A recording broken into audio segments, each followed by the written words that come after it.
I've worked in hospitals long enough to know that the buildings themselves carry memories. You feel it in the walls, in the air during those long night shifts when everything slows down and the silence gets heavy. For me, the thing I'll never forget isn't a patient or even a surgery. It's an elevator.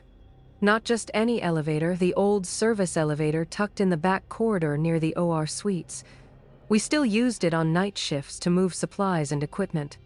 Nothing unusual about that, except for what it did when no one could explain it. The first time it happened, it was around 2:15 a.m., and I was alone, wheeling a cart of sterile packs back down to the basement storage. I hit the button for the basement, leaned against the rail, and waited for the familiar hum. But instead of going straight down, the elevator slowed, shuddered, and stopped. The panel above the doors flickered. Floor 7. That didn't make sense. The 7th floor had been sealed off for years. It used to be an old surgical wing before they moved everything to the new tower. The place had been abandoned ever since paint peeling, windows boarded, equipment stripped out. The doors slid open. I'll never forget the sound. The lights inside the car stuttered, casting everything in that jerky, unnatural rhythm. Beyond the threshold, the hallway stretched out dark and hollow. The smell hit me first: dust, mold, and something faintly metallic, like old blood that had seeped too deep into tile to ever come out. Nobody was there. Nobody ever was. I mashed the close door button until the elevator finally obeyed. My heart hammered so hard, it felt like I was still inside that hallway, like the air had followed me back down. I tried to shake it off. Maybe it was a glitch. Old buildings have quirks. But it wasn't just once. The weeks that followed, other night shift staff started mentioning it in whispers. The elevator would randomly stop at 7, no matter what floor you pressed. The doors would open, lights would flicker, and the hallway would be waiting, silent and empty. One of the orderlies swore he heard footsteps retreating just as the doors slid open, like someone had been standing there until the last second. Another nurse told me she caught a glimpse of shadows moving against the far wall, but when she looked, there was no one to cast them. I should have known better, but curiosity can eat away at you. One night, after the ORs were quiet and I was restocking, the elevator did it again. Ding, floor 7. The doors opened, and I just stood there, staring into the dark hall. Something about it felt different, like I was being invited. Against my better judgment, I stepped out. The floor was silent, except for the faint hum of old fluorescent lights, some flickering, some dead. My shoes crunched against grit and broken tile. The OR signs still hung above the doors, their letters faded, the numbers peeling. Halfway down the hall, I heard it, a low, dragging sound like something being pulled slowly across the floor. I froze. My breath caught in my throat. The sound stopped. Then came another noise, softer this time. The squeak of old wheels, like a gurney rolling without anyone pushing it. I turned back toward the elevator, and for a split second, I swore I saw something reflected in the car's mirrored wall. A figure in surgical greens, mask still tied, cap shadowing the eyes. But when I looked directly, the reflection was gone. That was enough for me. I bolted back into the elevator, jabbing the close door button until my finger went numb. The doors slammed shut, and I rode it all the way down without breathing. Later, I asked one of the older surgeons if he remembered anything about that floor. His face changed. He said back in the early 82nds, there had been a power outage during a surgery. The backup generators failed. A patient died on the table. Some staff swore they saw shapes moving in the dark that weren't supposed to be there. They shut the floor down not long after. Officially, it was budget cuts, but no one believed that. I still use that elevator, but I never step out anymore. Every time the doors open to 7, I keep my eyes down, my hand ready on the panel. But the last time it happened, something changed. The doors opened, the hallway stretched out black, and instead of silence, I heard it. A voice. weak, cracked, almost a whisper. "Don't leave me here." I didn't wait to hear more. I slammed the button for the main floor, heart pounding so loud I couldn't even hear the hum of the motor. To this day, when I walk past that old wing, I swear the air feels colder, like the floor is still waiting. And maybe, just maybe, the elevator isn't broken at all. Maybe it's trying to remind us that some patients never really left.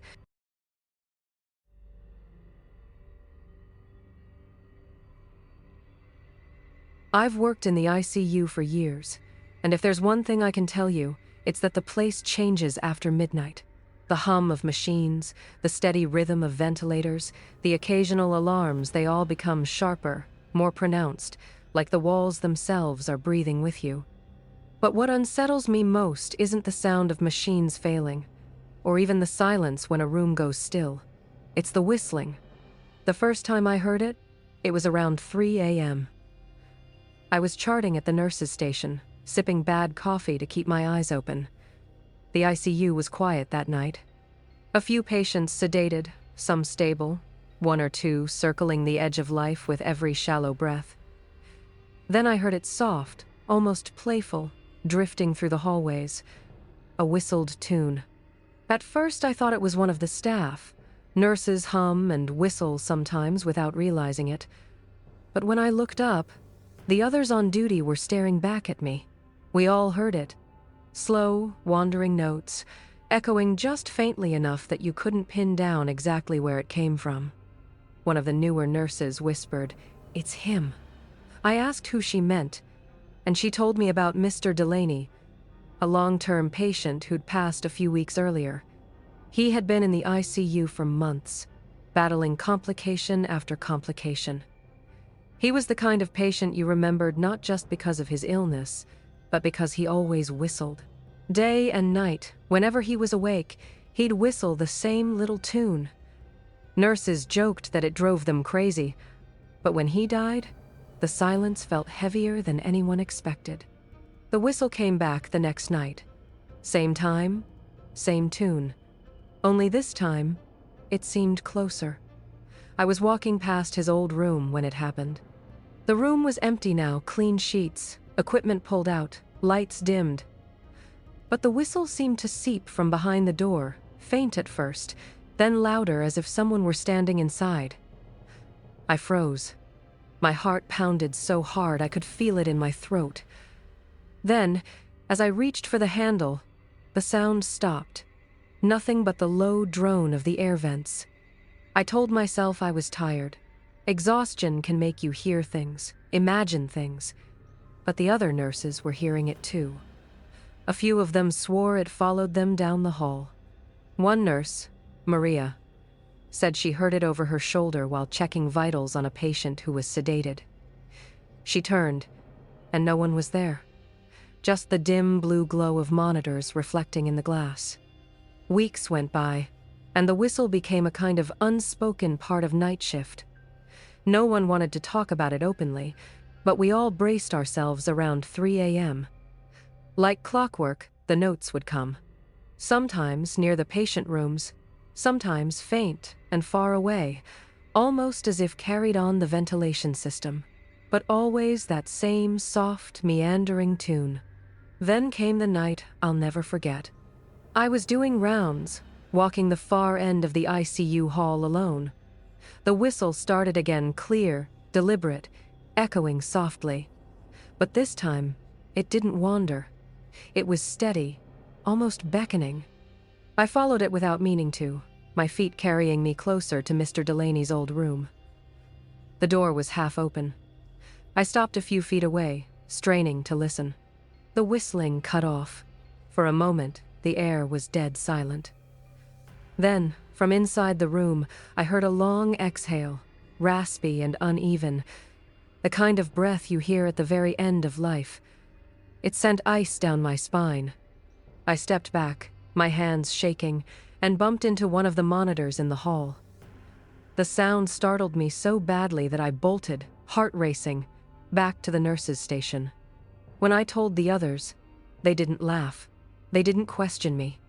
They just looked at me with that same tight expression I'd seen on their faces before, the kind that says, "We know too." Now, every time I work a night shift, I avoid that end of the hall around 3 a.m.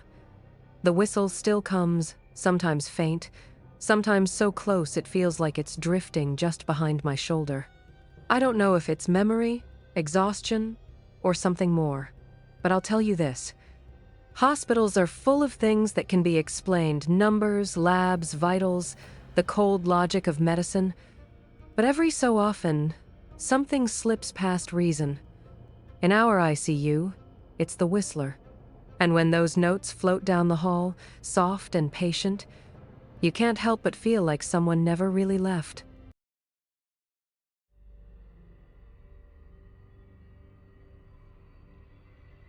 I've worked in hospitals long enough to know that every wing carries its own atmosphere. The ICU has the steady rhythm of machines, the ER hums with urgency, but the oncology wing carries something heavier. It's not just the smell of antiseptic or the tired faces of families sitting in vigil. It's the weight of time running out. And late at night, when the halls stretch quiet and long, that weight feels almost alive. The first time I saw it, I was on night shift, walking the oncology hall to check on a patient whose IV pump kept alarming. It was close to 3 a.m., the time when most of the building feels half asleep. The lights overhead buzzed faintly, casting that pale hospital glow. The hall seemed longer than usual. That's when I noticed it.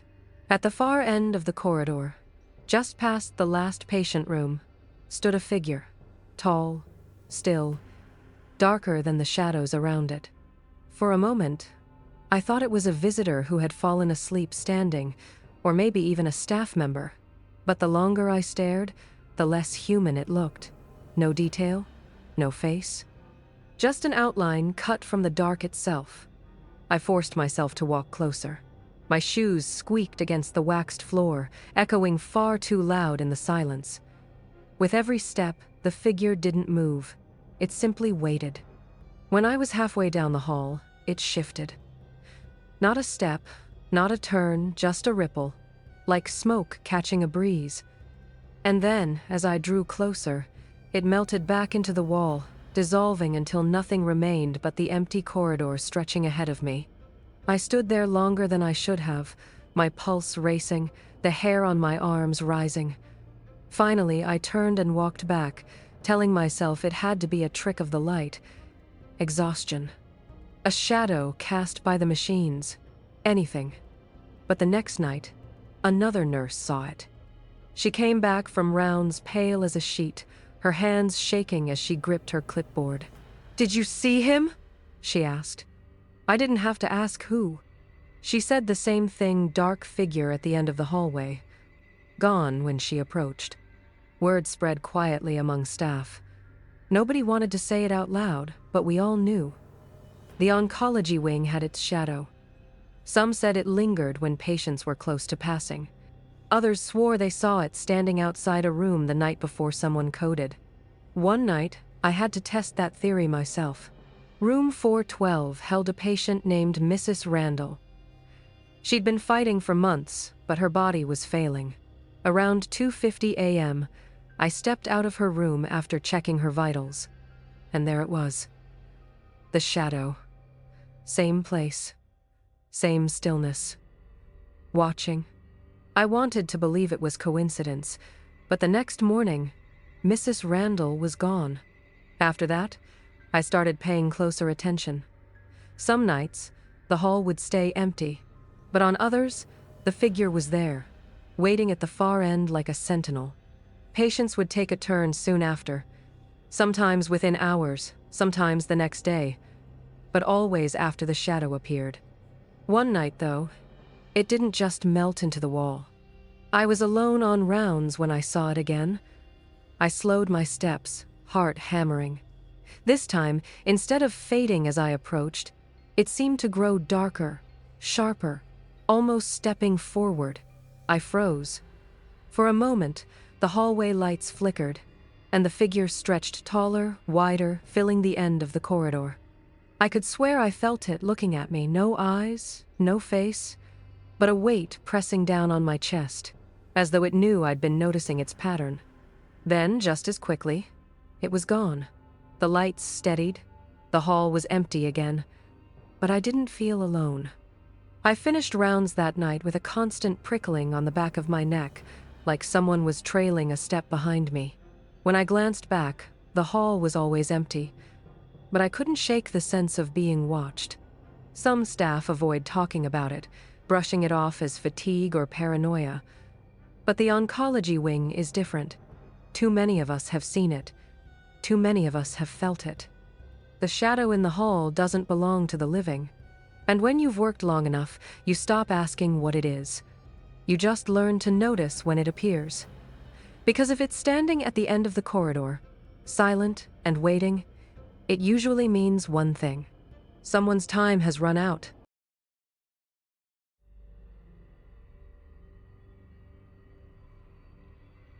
I've worked enough night shifts to know that hospitals have two faces. There's the daytime one, bustling, full of chatter, lights blazing, families coming and going. And then there's the night. That's when the building feels too big, too hollow, and every sound carries farther than it should. The place that feels safe and busy during the day becomes unsettlingly quiet. And in pediatrics, that quiet cuts deeper than anywhere else. I was floated to the pediatric ward one night, covering for a short-staffed shift. I'd been in plenty of units before ICU, oncology, OR, but pediatrics had its own pulse. The hallway walls were painted with faded murals, cartoon animals, bright balloons, things meant to distract from the fact that kids were sick here. By 11 p.m., the ward had settled. The children who were admitted were asleep, their families slumped in chairs beside their beds. The lights were dimmed, the machines soft and steady. By 2:30 inches the morning, everything was still. I was charting at the nurse's station, fighting off the fog of exhaustion when I heard it. A baby crying. At first, it was faint, just a soft wail somewhere down the hall. Instinct took over. I stood and started walking, scanning the rooms. Parents stirred but didn't wake. Machines hummed, kids lay still. The crying continued, just out of reach, like it was leading me down the corridor. I checked every room. Every bed was accounted for, every child asleep, yet the crying grew louder. I reached the far end of the ward, where a set of double doors led to storage rooms no longer in use. That's when the sound shifted.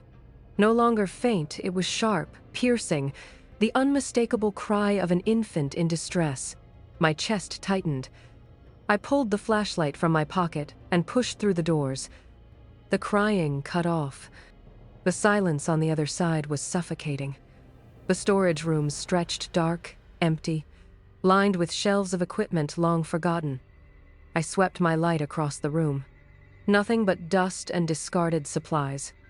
The air smelled stale, heavy. My skin prickled with the kind of awareness you can't explain, the sense you're not alone.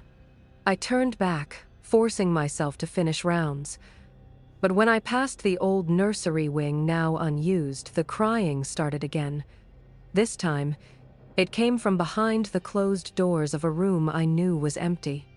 I pressed my ear to the wood. The wail was right there, muffled but desperate, like a baby only feet away. My hand trembled on the handle. When I pushed the door open, the sound stopped instantly. The room was dark. Empty crib, unused for years. Nothing but the faint creak of the door hinges echoing back at me. I didn't sleep after that shift. Later, when I mentioned it, one of the veteran pediatric nurses gave me a look I'll never forget. Not surprised, not skeptical, just tired, she said. "You heard the baby, didn't you?" She explained that staff had been hearing it for years. Always at night. Always when the ward was quietest. No one could explain it. Some said it was the echo of a baby who had passed in that unit years ago. Others believed it was just the building, settling, pipes carrying sound. But the way she said it, the way her eyes dropped to the floor, I knew she didn't believe in pipes. Weeks later, it happened again. Same time, same sound. This time I wasn't alone. Another nurse froze in the hallway beside me as the crying started. We exchanged a glance, and neither of us had to say a word. The sound carried down the hall, distant but real, until it reached the old nursery. She whispered, "Don't follow it." And we didn't. Now, whenever I float back to pediatrics, I brace myself. I know what the night can bring. Around 2 or 3 a.m., when the ward falls into that eerie stillness, I half expect to hear it again, the thin wail of an infant no one can comfort. The cry that comes from nowhere, but pulls you in anyway. I've heard all kinds of noises in hospitals. Machines failing, alarms blaring, families weeping. But nothing chills me more than that phantom cry. Because it isn't just a sound. It's a reminder. Some patients leave more than memories behind. Some linger. And in pediatrics, where lives end far too soon, maybe it makes sense that the most restless voice of all belongs to a baby still searching for someone to hold them.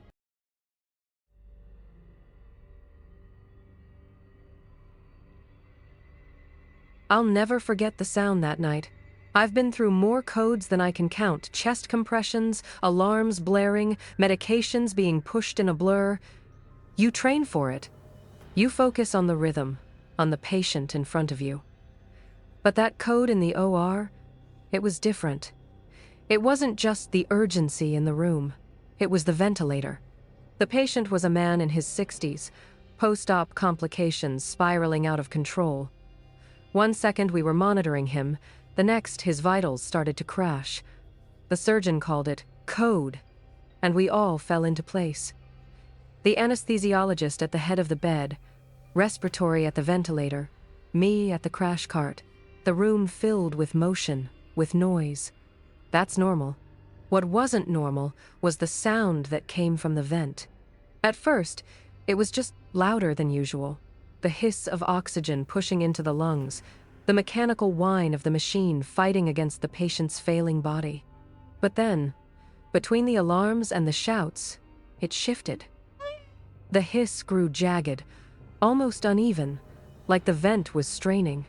And then, clear as anything, came a sound I'll never erase from my mind. It screamed. Not just a mechanical squeal, not just a broken whine, a scream. Long, shrill, tearing through the chaos of the room. Every head snapped up. Even the surgeon's hands paused mid-compression. And over that scream, I swear we all heard it a single word. Distorted but unmistakable. Stop. I froze. My hands clamped on the medication vial. The label blurred as my pulse pounded in my ears. For half a second, the whole room went still. Then the flatline alarm ripped through the silence. The patient's heart was gone. We worked him for another 20 minutes. Epinephrine, compressions, shocks, nothing. The call was made, and the room deflated into silence. The only sound left was the faint hiss of the ventilator, now quiet, back to normal as though nothing had happened. When we stepped out, one of the nurses leaned against the wall, pale as a ghost. She whispered, "You heard it too, right?" Nobody answered at first, but the looks we exchanged said it all. We weren't imagining it. Later, respiratory swore the machine had no malfunction. No alarms logged, no pressure changes, nothing that could explain what we heard. But I know the difference between a machine struggling and a voice. And that night, the ventilator wasn't just a machine. For weeks afterward, I couldn't shake the sound. I'd be stocking supplies, and in the hum of the OR equipment, I'd hear echoes of that scream. I'd wake up at night with the word "stop" ringing in my ears. It wasn't just me. Another nurse admitted she avoided that OR for weeks. She said she'd stood at the head of the bed, close enough to feel the air pulse from the tubing. And when the ventilator screamed, it felt like it went right through her. Some staff think it was the patient, his last desperate breath, channeled through the machine. Others believe it was something else, something waiting in that room, using the ventilator as its voice. Whatever it was, it felt final. Not a warning, not a plea final. And here's the thing that haunts me. When the ventilator screamed stop, we did. Just for a split second, but we stopped. And maybe that was enough. Maybe that was the moment his heart gave out for good. Now, every time I hear a vent hiss in the dark, I remember that night. I wonder if machines can carry voices the way walls carry memories. I wonder if the scream was his way of telling us he'd had enough, or if it was something darker, reminding us that no matter how hard we fight, sometimes death insists. Hospitals are full of noises you learn to live with. But that sound, that scream, I'll never live it down. Because once you hear a machine speak back to you, you realize the line between the living and the dead isn't as solid as we like to believe.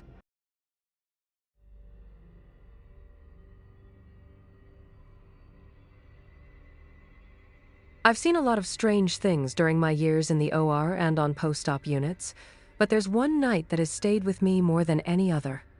Not because it was the most tragic, or even the most violent, but because it was impossible to explain. It was the night a patient said goodbye, after she was already gone. She was an older woman, Mrs. Clayton, admitted for complications after surgery. She'd been with us for several weeks, frail, but kind. She had that quiet strength about her, the kind of patient who never complained even when she was in obvious pain. We all grew attached to her. She always thanked us after every blood draw, every adjustment of her IV, even when she barely had the energy to speak. That night, around 1 a.m., things turned. Her vitals had been declining for hours, and despite everything the team tried, her body was giving out. I was at her bedside with 2 other nurses and the physician when the monitor flatlined. The silence of that high-pitched tone always feels like a punch to the chest. The doctor checked for a pulse, looked at the clock, and quietly pronounced the time of death. We stood there for a moment, just breathing. You don't rush after a passing. There's always this heavy pause, as if the room itself is acknowledging the weight of what just happened. One nurse reached up to silence the monitor. Another adjusted the sheet. I stepped back, giving the physician room. That's when it happened. Her hand moved. At first, I thought it was just muscle reflex. Bodies can twitch, nerves can misfire, but this wasn't a twitch. Slowly, deliberately, her right arm lifted from the bed. Her fingers curled upward, and she raised her hand like she was waving. Not frantic, not jerky, just a soft, calm wave. The kind you'd give to someone you're leaving behind. We froze. No one spoke. I swear the air in that room thickened. The fluorescent lights hummed louder. The walls pressed in. The wave lingered for a moment. Then her hand lowered gently, sinking back onto the sheet. Her fingers slackened, and she lay still again. The physician cleared his throat, his face pale but composed. "It's post-mortem movement," he muttered, more to himself than to us, but his voice shook, and he didn't meet our eyes. We all knew what reflexes look like. This wasn't that. I glanced at the nurse beside me, and she had tears in her eyes. Later, she admitted she felt like Mrs. Clayton had been saying goodbye to us, the ones who cared for her in those final weeks. I couldn't shake the feeling either. It wasn't violent or grotesque. It was human, intentional, as though her spirit lingered just long enough to give us a final gesture before moving on. For days afterward, the room felt different. Whenever I walked past it, I'd slow down. Some nights, I swore I saw movement from the corner of my eye, a shift in the curtain, a shape by the bed. Maybe it was my imagination, or maybe a part of her never really left. We never talked about it much outside the unit. Hospitals are built on logic, on science. You can't chart patient waved goodbye after death. But among the night staff, it came up in hushed voices, over coffee, in the break room when the halls were quiet. Each of us admitted we'd seen her hand lift, her fingers wave, her arms sink back. It wasn't a story passed around or exaggerated, it was something we all witnessed. I've been at many bedsides since then. I've heard final words, felt hands squeeze mine with their last bit of strength, seen last breaths drawn, but nothing unsettled me like that wave. Sometimes I wonder if it was her way of thanking us, or maybe it was her way of reminding us that death isn't a hard stop. Not always. That sometimes, for reasons we'll never understand, there's just enough left for one last goodbye. And every time I hear a monitor flatline now, every time a room falls into that unbearable silence, I can't help but glance at the patient's hands, waiting, half afraid, half hoping, to see if they'll lift one more time.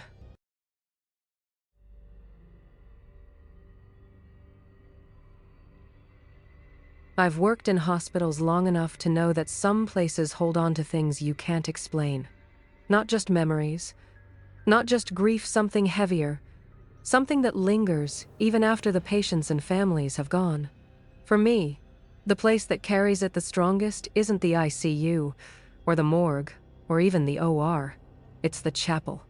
The chapel was small, tucked away at the far end of the hospital, down a quiet hallway where you rarely saw anyone after midnight.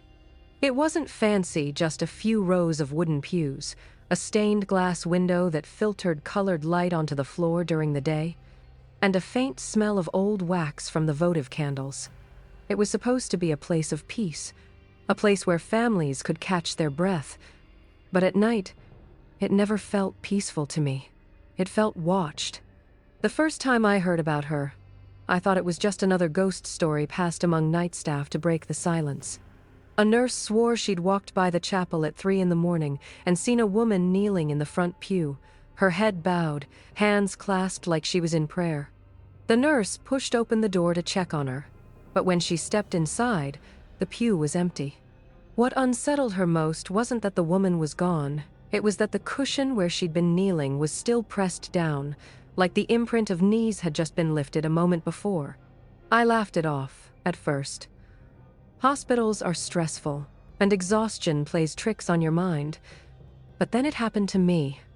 It was a quiet night on the OR floor. I'd finished stocking supplies and decided to take the long hallway back to the nurses' station. As I passed the chapel, something caught my eye through the narrow window in the door. A figure, a woman, kneeling. Her head was covered, like she wore a shawl or veil. She was still, unmoving, as if lost in prayer. I paused, debating whether to go in. Maybe she was a visitor who didn't want to be disturbed. But something about the stillness of her form pulled at me. I pushed open the heavy wooden door. The chapel was empty. Empty, but not untouched. The cushion of the pew at the front still sagged, pressed down in 2 spots where knees had been. The indentation was deep, recent, impossible to miss. I stared at it, my pulse picking up. The air in the chapel was cool, too cool for the summer night outside. I stood there longer than I meant to, waiting for, I don't know what. But nothing happened. I finally backed out, closing the door gently, trying to convince myself it was just coincidence. Except it wasn't the last time. Other staff began to whisper about her. Different people, different nights, but always the same story. A woman, kneeling at the pew, gone when you looked closer, but leaving behind proof she'd been there. One orderly swore he saw the hem of a dress vanish around the corner of the pew. Another said he heard soft weeping, but when he entered, there was only silence and that same fresh indentation in the cushion.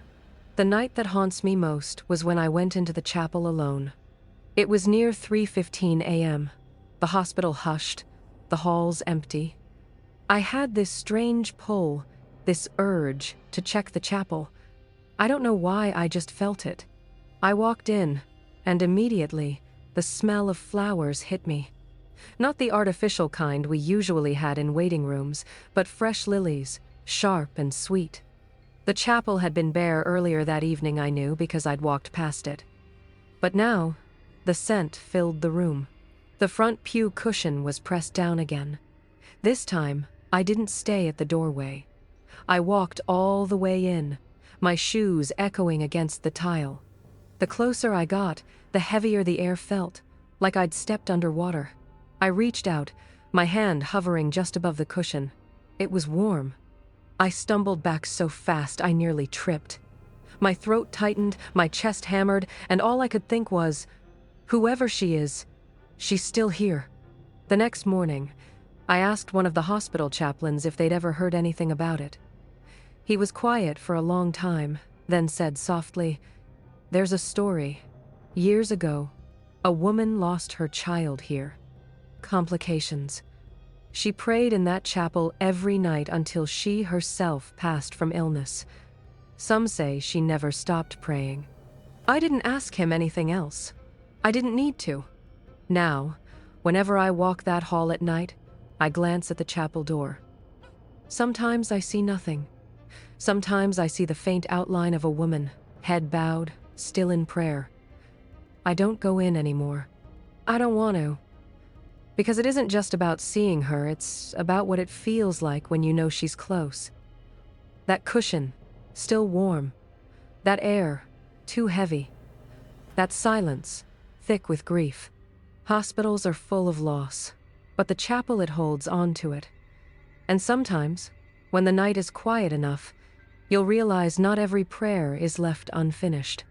Some keep going, long after the person who prayed them is gone.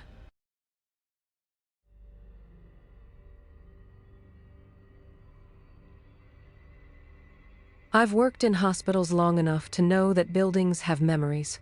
You can renovate them, scrub them, patch over every scar, but late at night, the walls remind you of what they've seen. In our hospital, that memory takes the form of smoke. The West Wing hasn't housed patients in decades. Back in the 70s, before the new tower was built, that wing was active until the fire. An electrical fault, they said. The flames were contained before the whole place went up, but not before lives were lost. Patients trapped in their rooms, staff running into black smoke trying to pull them out. Even now, people lower their voices when they talk about it. By the time I started working there, the wing was used for storage and overflow space. During the day, it looked normal enough. Dim lighting, empty beds, dust creeping into corners. But at night, something changes. I was floated there on a night shift once, assigned to keep an eye on the handful of patients waiting to be transferred. It was quiet, too quiet. Around 2 a.m., I stepped into the hallway, and that's when I smelled it. Smoke. Not strong, not choking, but faint, like someone had just blown out a candle, or like wood smoldering low in a fire pit. I froze. The alarms were silent. The monitors didn't flicker. The lights hummed steady overhead. I walked the length of the hall, sniffing the air like I was losing my mind. The smell followed me, drifting, fading, then returning sharp enough to sting the back of my throat. I checked every room. Nothing. No cigarettes, no candles, no faulty wiring, just patients asleep, equipment humming. When I circled back to the nurses' station, the air was clear. The smoke was gone. I told myself I imagined it. Stress, fatigue. But the next night, it happened again. This time, I wasn't alone. Another nurse wrinkled her nose and muttered, "Do you smell that?" We looked at each other, both recognizing the scent. Burnt wood, acrid, faint, but real. We walked the hall together, and just like before, the smell seemed to move ahead of us. When we reached the last room, it disappeared. The air turned neutral again, like nothing had happened. That nurse whispered, "It's the fire." Her eyes darted toward the ceiling, like she was afraid the alarms might suddenly spring to life. But they never did. They never do. Over the years, more of us noticed it. Always late at night, always when the halls were quiet. Some nights it was just a trace, barely there. Other nights it was heavy, clinging to our clothes until we stepped out of the wing. One respiratory tech swore that during rounds, the scent got so strong he started coughing, convinced he'd walked into real smoke. He checked the alarms, the vents, the panels. Everything was clear. But when he turned back, he swore he saw a haze drifting at the end of the corridor, thin, gray, curling like fingers reaching upward. And then it was gone. The worst night for me was when I was restocking supplies.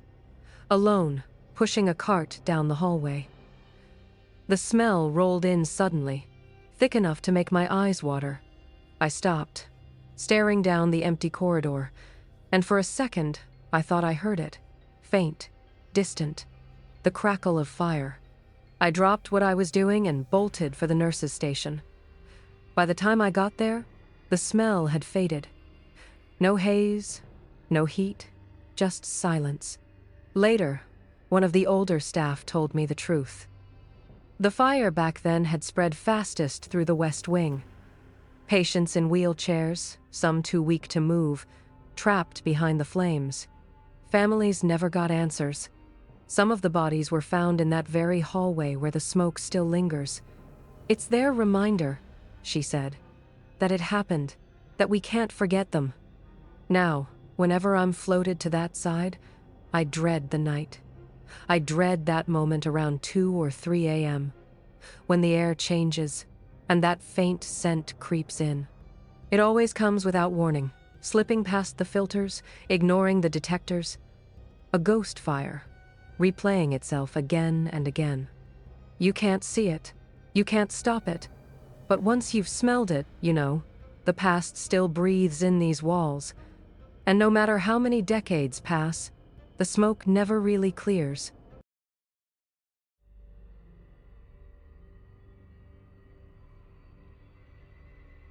I've worked long enough in operating rooms and post-op units to know that hospitals don't truly sleep. They rest, they quiet down, but there's always something moving in the background, machines humming, air vents rattling, footsteps echoing down halls that seem too long. I thought I'd seen and heard it all, until the night I realized sometimes the dead don't stay where you leave them. It was one of those shifts that leaves you bone-tired, the kind where you stop feeling the weight of your own shoes. A code had rolled through earlier, an older gentleman who collapsed in the ER waiting area. We worked him hard, compressions, shocks, meds. For a few moments, we thought we had him back, but the rhythm never held. Eventually, the doctor called it. Just like that, his body lay still. We cleaned him up, prepared the paperwork, and wheeled him toward the morgue. Another name on the log, another life stopped mid-sentence. Hours later, after things had calmed, I left the OR supply room to head toward the ER side. The hospital was unnervingly still. It was around 3 a.m., that time of night when the silence feels thicker, heavier, like the air itself is pressing down on you. I pushed through the double glass doors that separate the ER from the main corridor. They're tall, reflective, polished to a shine. As I walked, I caught a glimpse of myself in the glass shoulders slumped, mask pulled low, the exhaustion written all over me. But then I froze. There was someone behind me. In the reflection, clear as daylight, a second figure moved just a step behind mine. He was tall, broad-shouldered, his hospital gown loose, pale skin gray beneath the fluorescent lights. His face, God, his face, I recognized it. It was the man from earlier, the one we'd lost on the ER floor. My throat closed up. I whipped around so fast I nearly stumbled. The hallway behind me was empty, just silence and the faint buzz of overhead lights. I turned back to the glass, and there he was again. Walking when I walked, stopping when I stopped. His eyes fixed on me, unblinking. For a long, terrible moment, I couldn't move. My whole body screamed to run, but my feet felt like they'd fused to the tile. Finally, I forced myself through the doors, breaking his reflection from mine. I stumbled into the ER, my hands shaking so badly I nearly dropped the chart I was carrying. I didn't say anything to anyone at first. Who would believe me? But I couldn't shake the feeling that he was still there, just out of sight, watching.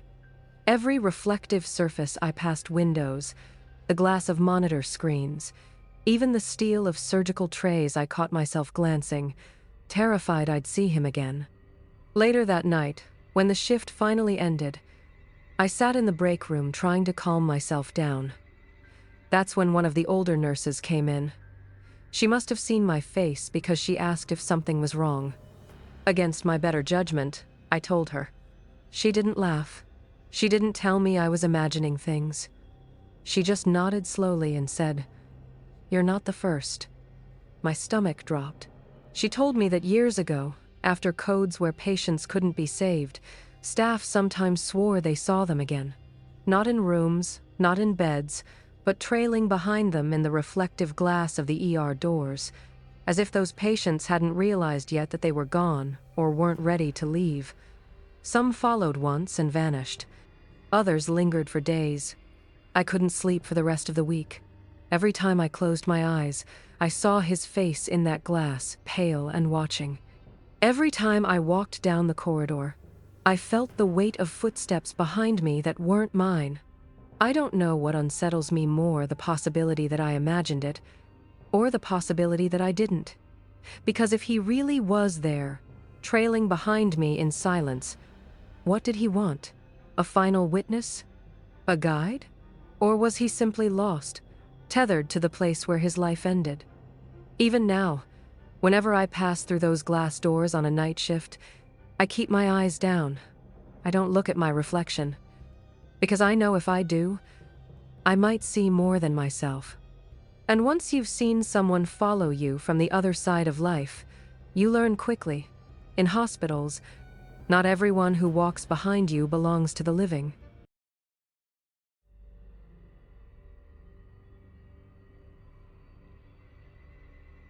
I've worked nights long enough to know when the building feels different.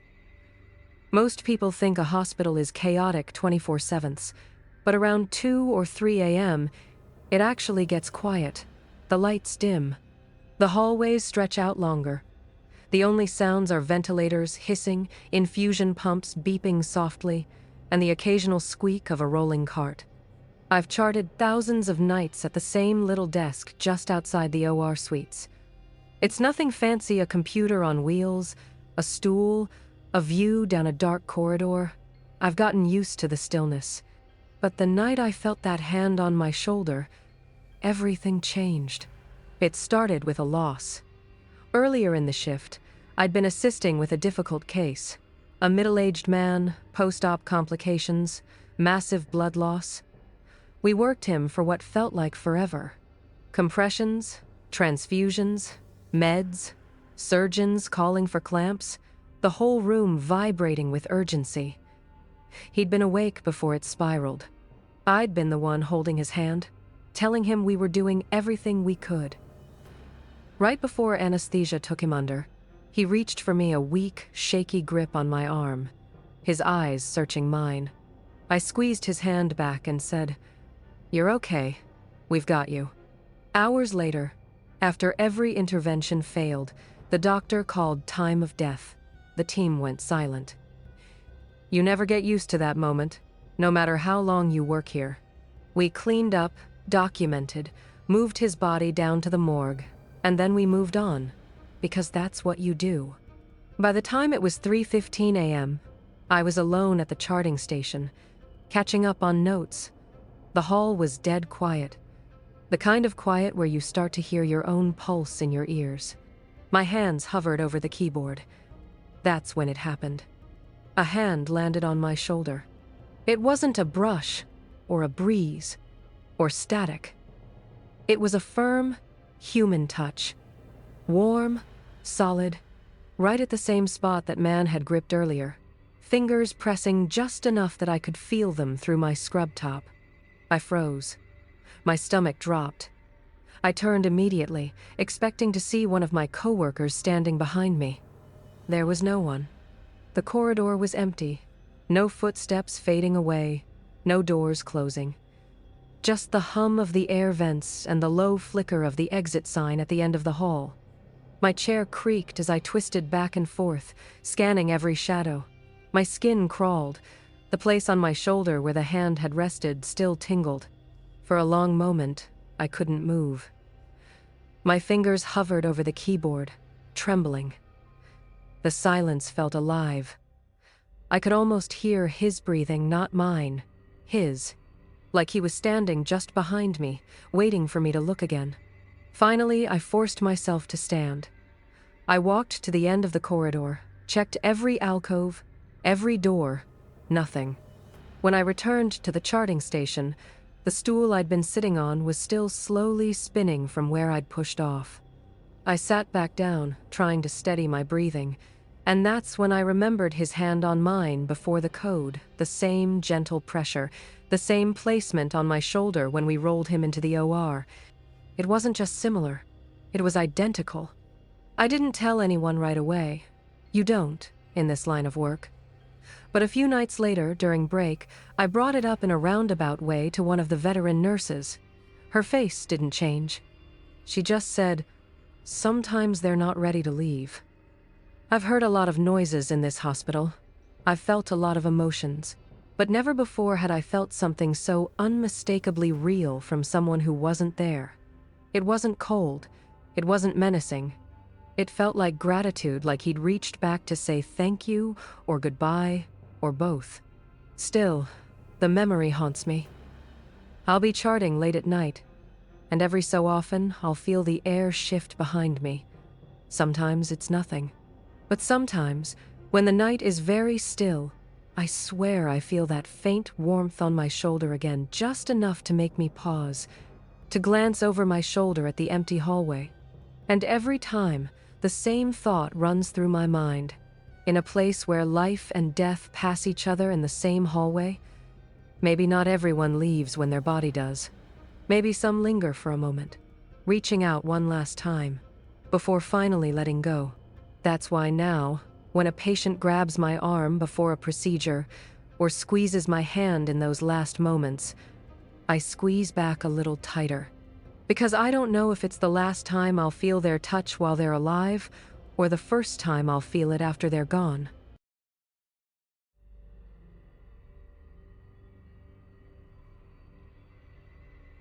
I've worked in recovery long enough to know the sounds that belong there and the ones that don't.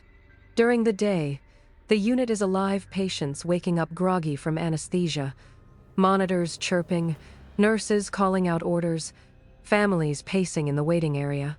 But at night, when the last patient is gone and the lights are dimmed, recovery becomes a hollow, echoing place. It's not meant to feel lived in once the day ends. That's why the laughter unsettled me so deeply. It was near 2 a.m., a night shift I'd picked up for overtime. The unit had been closed since 10. No patients left, no staff but me finishing charting. The overhead lights were down to half power, humming faintly, and the rows of empty beds stretched out like shadows. I was seated at the desk, catching up on notes, when I heard it. At first, it was faint, a light tinkling sound. I thought maybe I imagined it, but then it came again, sharper, clearer, laughter. Not the kind of laugh you hear from adults. Not exhausted, not bitter, not the forced chuckle of staff on night shift. This was high-pitched, light, childlike. A sound that didn't belong anywhere near an empty recovery unit at 2 a.m. My fingers froze over the keyboard. The laughter drifted through the room, bouncing off the tile, floating just out of reach. It came from the far row of beds, where the curtains hung half-drawn like empty stage curtains. I stood slowly, every nerve in my body alert. My shoes squeaked faintly as I walked, and each step felt too loud. I pulled back a curtain. Nothing. Just an empty bed, sheets tucked tight, monitor dark. I moved to the next one. Again, nothing. But the laughter slipped past me, darting toward the back of the unit. "Hello?" My voice cracked in the silence. "Is someone here?" No answer. Just another burst of that soft, playful giggle, like a child playing hide and seek. My stomach tightened. The air in the unit grew heavy, colder than it had any right to be. I reached the last bay. The curtain was drawn, swaying slightly, though there was no draft. I hesitated, my hand hovering over the fabric. I pulled it back, quickly empty. The bed neatly made, untouched. The laughter stopped. For a moment, the silence roared in my ears.